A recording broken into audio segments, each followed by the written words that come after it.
Hi, my name's Lindsay Gibson and my student is Melissa, and today we're going to be doing foundations. So Melissa, I'm going to have you start on your back, so we'll come lie on your back. And what you'll need is either a strap, and if you don't have a strap, you can use a scarf or a towel. So just come lie on your back in constructive rest, and you want your head on the ground, knees bent, and just try to soften and release down onto the ground. Letting the back of the shoulders release. Feel the ground with the back of the head. And then try to feel the mat with the back of your pelvis, your glutes. And you're going to take your strap, here you go, and you're going to put the strap around the balls of your right toes and start with your knee bent and your knee right up over your hip. And then stretch your left leg straight out. So bring the knee actually so it's over your hip like this. Oh, gotcha. Yes, and then stretch the left leg straight out. Now feel the ground with your pelvis, with your glutes, your buttocks muscles. Holding the strap with both hands. And you want the strap right on the balls of your toes, the mounds of your feet, and press up into the balls of your feet, the big toe, pinky toe. And keep doing that, moving towards a straighter leg. Keep your glutes, your buttocks on the ground. Excellent. And only go as straight as you can keep the pelvis on the ground, your buttocks on the ground. And you want to press up into your big toe, pinky toe, and up through your inner and outer heel, almost as if you have Barbie doll feet or you have a high-heeled shoe on. And you draw the energy down through your legs, and then you push the energy back up again. So there's this organic energy flowing back and forth of both legs. Now, some of you may want to pull the leg in even further. What's more important is that you have your pelvis on the ground, your core's engaged. So if you can keep that, and you can root your tailbone, you can bring that leg in a little bit more. But don't sacrifice the pelvis being on the ground and keeping rooting the tailbone down through both legs. So this is Supta Padikastasana 1. And you're stretching out your hamstrings. And then really try to use your core muscles, so your whole core, the whole spine. Now take the strap in one hand, and it doesn't matter which one. Ground your pelvis, so in other words, feel the mat with your pelvis. Excellent, especially the right side, the side of the leg that's in the air, and bring your leg over to the left. And you're only going to go as far as you can keep the right pelvis down, and your left, but very specific, the right. And I'm going to actually bring that a little bit more that way. Good. And so in this, it's a little more important the leg is straight. And again, you think of the Barbie doll foot, so you push up through the big toe, pinky toe, through the inner and outer heels of both legs, and ground your tailbone. So if you draw the energy from your tailbone down through your legs, out through your feet, and then draw the energy back up again. But as you draw that energy up, draw it up all the way up through the center of your spine to help you activate your core. So this is Supta Padikastasana 2, and you're stretching out your outer hip muscles, your external rotators. If that's tight, what you can do is you can actually adjust the position of your leg. So if you're having a hard time with that, you can just bring the leg a little bit at a different angle so you can get the leg straight. I'd prefer your leg is straight instead of having the knee bent. But Melissa has a nice range of motion here, so she can be more like that.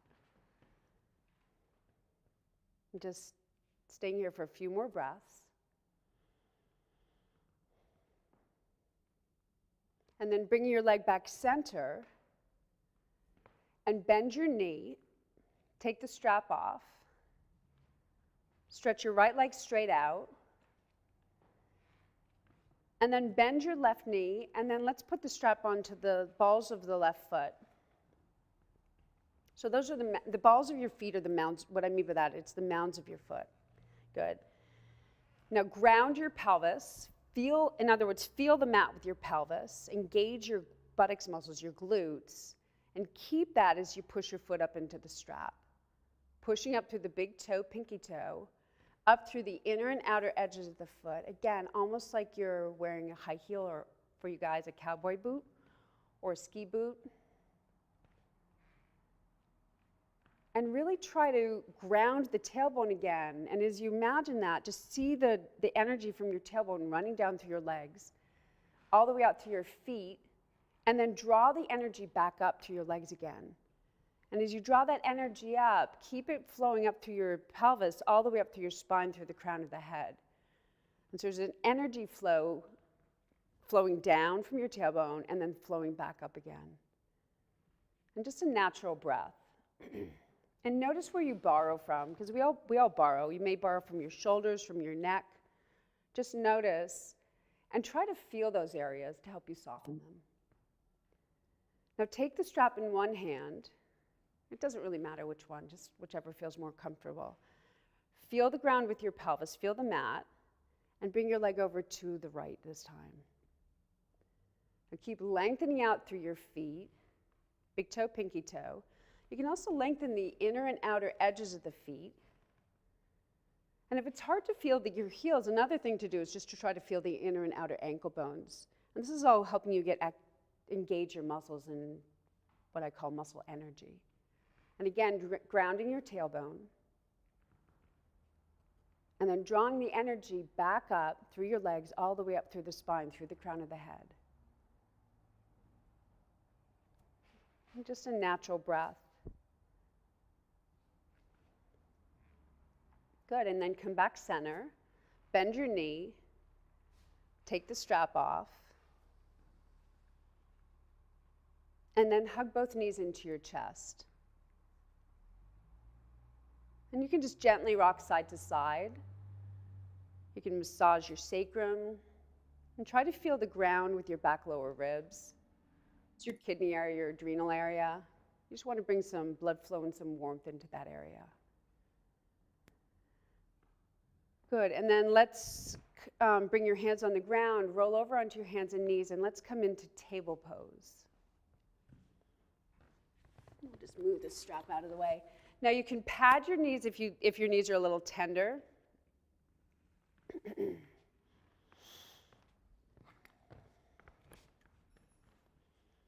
And you want your shoulders over your wrists, your hips over your knees. So some of us have a hard time knowing where we're at in space, and one way to help you know is just to feel your shoulders, feel your wrists, feel your hips, feel your knees. And we're going to come into bird dog. Gently and slowly lifting your right arm, left leg up. So opposite arm, opposite leg. And then lower them down. And that left arm, right leg up. Moving with your breath. And try to keep your pelvis steady, so in other words, it doesn't move. And your spine steady and long. And move slowly, because by moving slowly, it actually helps us be more mindful and go more inward. It also helps the larger habitual muscles to let go, and the smaller muscles, your core, to be able to come into action. Now, as you lift the leg, try to let the outer hip drop. So in other words, just relax that outer hip. And another image to use is to imagine that you are balancing a tea plate, or you have a little kitty cat on your pelvis. And so you want to keep that, either the plate or the kitty cat, steady as you lift your leg. And just get into a nice natural rhythm, nice and steady and slow. And then do one more each side.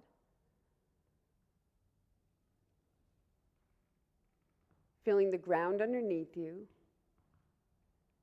Finding steadiness in your breath. And then curl your toes under. Lift your knees up. Push the ground away with your hands. Now press into your toes. Keep pressing into your toes and use your legs to take yourself back into downward facing dog. Beautiful. So start off by bending your knees, pressing down through the big toe, pinky toe mound, through the inner and outer heels, and then try to pull your heels away from your toes. And keep that, and you can move towards a straighter leg. But you may find that you want to keep the knees bent a little bit. Because what's most important is that you stay in your feet. And then lengthen your side body and use your core. So you want to get really long in your side body, side waist, which will help you to actually start to access your core muscles in your spine. And stay here for a few more breaths. And then let's come down into child's pose. Now you can take your knees wide or have your knees together, whichever feels more comfortable. You can have your arms stretched straight out, or you can bring your arms by your side. And just give yourself a few moments here. And then walk your hands back towards your knees, pushing yourself up into Uttanasana, into forward bend. Now, if forward bend is uncomfortable, you can use blocks. You can also bend your knees. So if your back is tight, or if you're tight in your hips, or the backs of your legs, your hamstrings, you can use blocks. Melissa is very mobile, but she has a slight bend to her knees. And I want everybody to bend your knees and ground down through your toes. Try to press down through all 10 toe mounds. And if it's hard to access your toes, just shift the weight forward a little bit, and then press down through your heels too. So you stay grounded in your toes, grounded in your heels. Now root your tailbone down through your legs and move towards a straighter leg, coming back into Uttanasana, back into forward bend. And then just taking a few breaths, letting your spine release down, letting the back of the head release, the back of the neck release down to the ground. Now staying grounded in your feet, slowly rising up into Tadasana, into mountain pose. And you can bend your knees and just let the spine unfold. Inhale, reach your arms up to the sky. Stretch your side body really long, ground your tailbone down, and bring your hands in front of your heart. And then let's everybody come up to the top of your mat, into mountain pose. And we'll bring your blocks with you just in case you need them.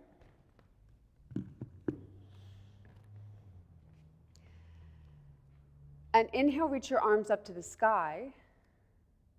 Bring your hands back in front of your heart and forward fold into Uttanasana, into forward bend. You can bend your knees, or you come down with your legs straight. Now bending your knees again, come into chest opener this time. So your inner thighs roll back, your heart comes forward, your spine stretches long. Lift your left leg up, stepping back into lunge. Moving nice and slowly. Hands on either side of your front foot.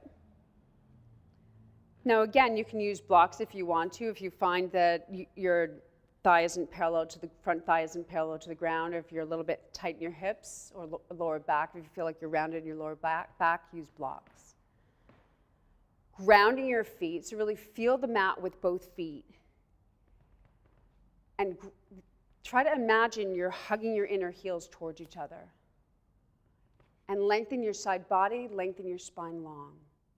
But go back to your foundation. You always want to stay grounded in your feet, and that will help you start to square your hips off. And it provides stability for your pelvis, and then there's a freedom in your spine. Staying here for 2 more breaths.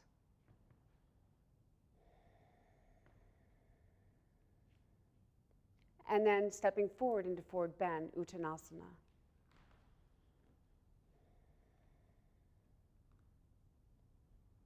Now bend your knees again, come back into chest opener. Lifting your right leg up, your other leg.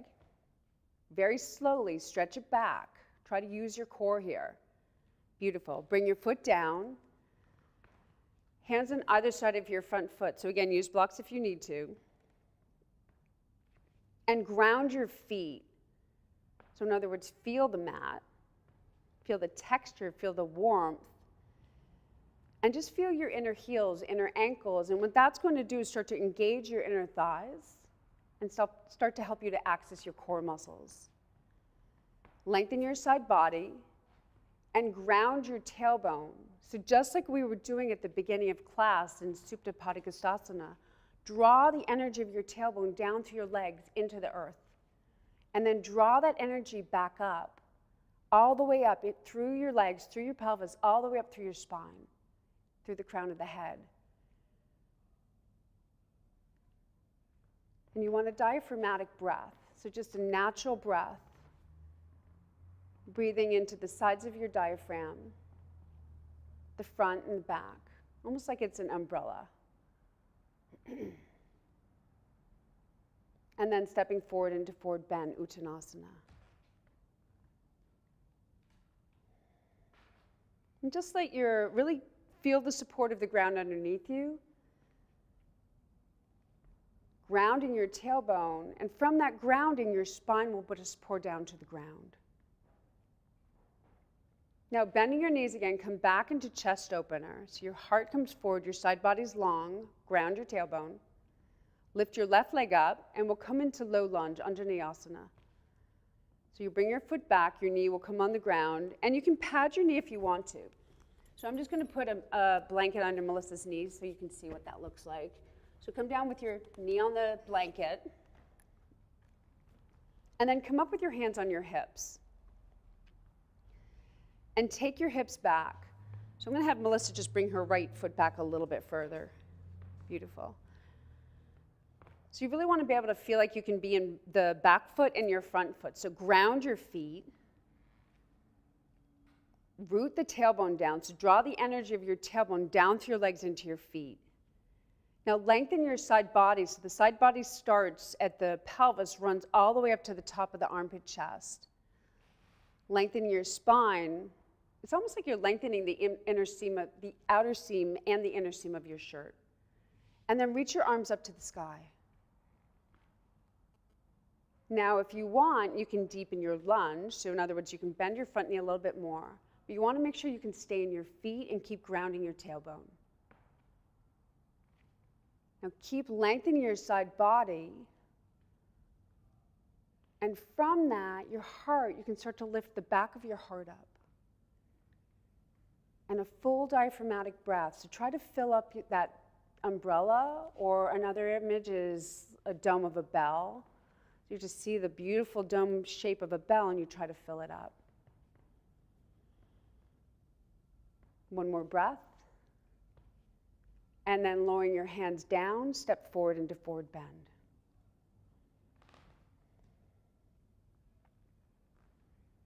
Feeling the weight evenly in both feet. Feeling the energy from your feet rising up through your legs, up into your pelvis, into your heart. And then rooting back down again, and then letting the spine pour down to the ground. Now bending your knees again, come back into chest opener. Lift your right leg up, stretching it back. Bringing the foot down on the ground, knee down. And then come up with your hands on your hips. So if you find that this is hurting your knee, just adjust yourself on your knee. You may find that you may be a little bit too far forward, a little too far back on it. But if it continues to hurt, then just curl your back toes under and lift your back knee up. Grounding your feet, and I'm going to have Melissa bring her left foot back a little bit. Press the back toenails into the ground.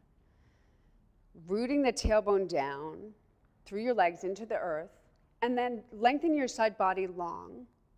So lengthen the outer seam and the inner seam of your shirt. And reach your arms up to the sky. And keep that and see if you can deepen the lunge a little bit.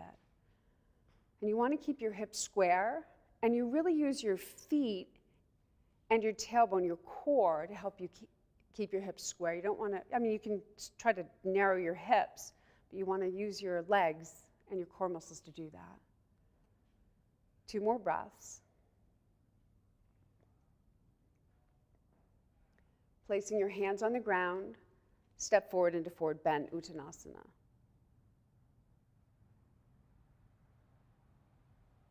And again, just give yourself a moment here. Let yourself arrive. You can bend one knee at a time if you want.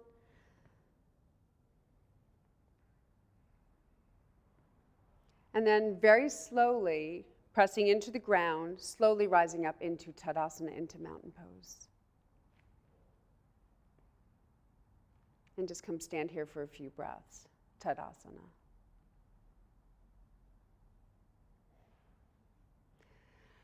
So the next pose we're going to come into is a tree pose variation. I'm going to have Melissa use blocks here.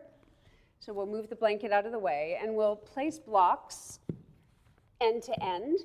If you don't have blocks, you can just do this on the ground. You could also do it on a blanket if you'd like. I just want to create a little bit of instability. So come stand with both feet on the blocks, and we're going to come into this tree pose variation. Grounding your feet. Now keep the pelvis really steady. Root the tailbone down, side body long, and lift your right knee up.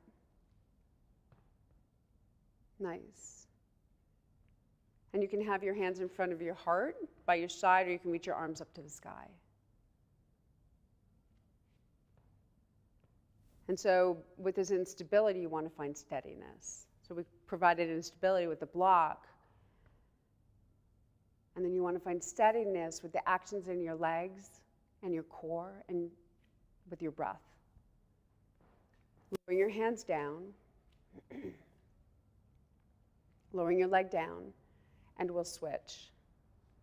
So again, come back into mountain pose. Find your steadiness, the connection to the ground, and very slowly start to lift the other leg up.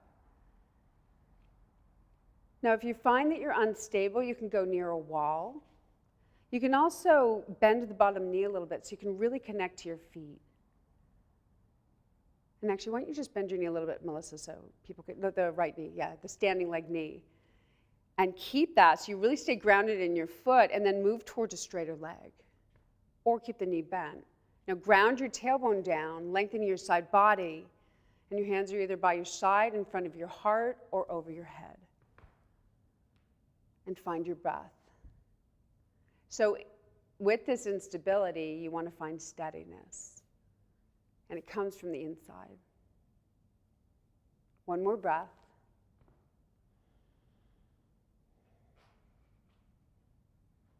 And then lowering your hands down, lowering your leg down. And we'll come back into Tadasana. And now we'll come into Padangusthasana, which is what we started with at the beginning. And we'll come into it the same way. You can do this again, either on the blocks or just on the mat, or you can also do it on the floor, whichever feels better for you, your feet and your stability.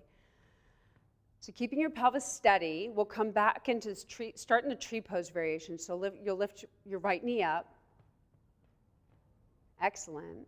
And then you'll start to press out through the big toe, pinky toe, through your inner heel, ground your tailbone, and extend the leg out. You can keep your hands by your side, in front of your heart, or over your head. And I'm going to have Melissa also show a variation with a strap. So I'll have her lower her leg down. And if that's difficult, what you can do is a variation with the strap. And why don't you show that with the right side again? So the variation with the strap is you would put the strap around the balls of your toes. You ground your standing feet. You actually ground both feet. So really press out through the big toe, pinky toe of both feet. Keep your pelvis steady. Beautiful. And pushing into the strap only as far as you can feel stable. Now, Melissa can get her legs straight, but it's totally fine to keep the knee bent. And now stand tall. Ground yourself with your tailbone, so really root that tailbone down. And a full diaphragmatic breath, so visualize that parachute or the parachute, if you'd like a silk parachute, or the umbrella, or the dome of a bell. And then bending your knee, coming back into mountain pose, coming back into Tadasana. And then I'm just going to take the strap away because Melissa doesn't need it. But again, you can use it on the other side. And then we'll come into into Padangusthasana, big toe pose on the second side. Finding the steadiness, staying grounded in your feet, lifting your left leg up. Hips are square, your belly button straight ahead. Now pressing out through the big toe, pinky toe, inner and outer heel. Visualize either that cowboy boot, remember what it felt, or the Barbie doll, and remember what it felt like at the beginning. So you already have the muscle memory. Now stand tall, because that's where a lot of us, we collapse when we get into the more challenging pose. Your hands can be by your side in front of your heart, or you can extend them up to the sky. One more breath. And then lower your leg down. Coming back, standing in mountain pose in Tadasana. And why don't you just come stand with your hands together? And if you're on blocks, you can either stay there or you can come down on the ground. And just stay here for a few breaths and reconnect back to your center. And you can close your eyes if you feel steady. And you may find that you wobble at first, and try to resist the temptation to open your eyes. And what will happen is you'll find that the wobbling will decrease because your peripheral muscles are letting go, and you'll be able to turn more inside. The smaller muscles will take over. You'll turn more into your core. Stay here for another 2 breaths.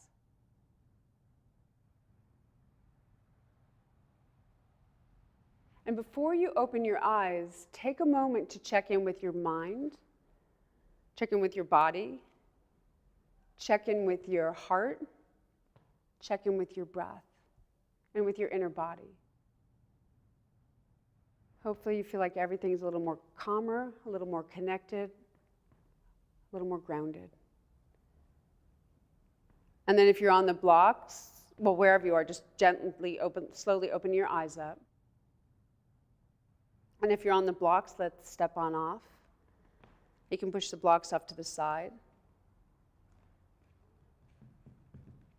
And we'll come into Savasana. So just slowly bend your knees, making your way down onto the ground. Now you can lie flat in Savasana. You can put something under the backs of your knees, under the backs of your legs, and I'll show you with Melissa what we'll do. We'll just put a rolled up blanket under the backs of her knees. And you can just then stretch your legs straight out. And what this does is it lets the legs release, lets the fronts of the thighs release, lets your hamstrings release. So we've been working with them a lot today.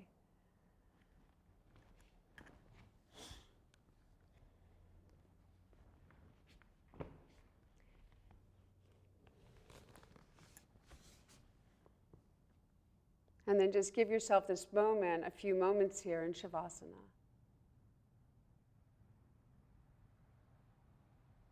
To let everything release. To let the mind quiet. To go more inward, connecting back to your heart. To let your breath soften. You can stay here as long as you want. I'd like to thank you for joining us today. Namaste.